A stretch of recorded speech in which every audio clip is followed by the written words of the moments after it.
Thomas Thistlewood, born in Tuphome, Lincolnshire in 1721, was an English planter who became deeply entrenched in the brutal realities of colonial Jamaica. His life was marred by prolific sexual depravity, which he chronicled extensively in his diary.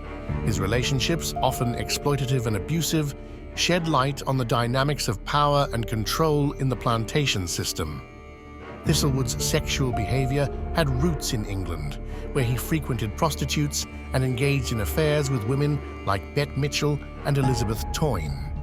His inability to maintain steady employment contributed to his decision to migrate to Jamaica.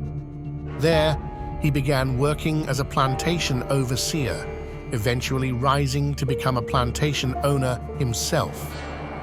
Thistlewood's meticulous diary, spanning decades, offers a chilling glimpse into the darkest aspects of the British colonial system.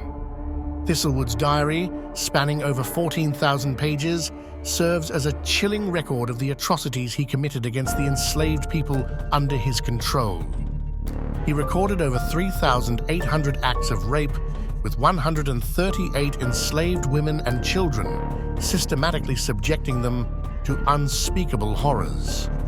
Thomas's writings expose the horrific reality of slavery, detailing the systematic use of racial violence to control slaves. Public floggings, whippings, and even torture became commonplace. In 1751, Thistlewood commenced his tenure as an overseer on the Egypt sugar plantation, where he wasted no time in perpetrating acts of sexual violence.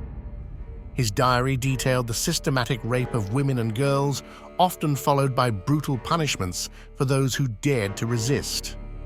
2 years later, in 1753, Thistlewood displayed a severed head of a runaway slave as a gruesome warning to others. He also devised a cruel form of torture known as Derby's dose, inflicting unimaginable pain upon the enslaved. By 1767, Thistlewood had acquired a 160-acre plantation called Breadnut Island Pen, where he continued his reign of terror. Despite his declining health in later years, Thistlewood's cruelty persisted, with his slaves suffering from malnutrition and starvation while he indulged in lavish meals. Thistlewood's relationship with an enslaved woman named Fibber resulted in the birth of a son, highlighting the complex dynamics of power and exploitation in colonial Jamaica.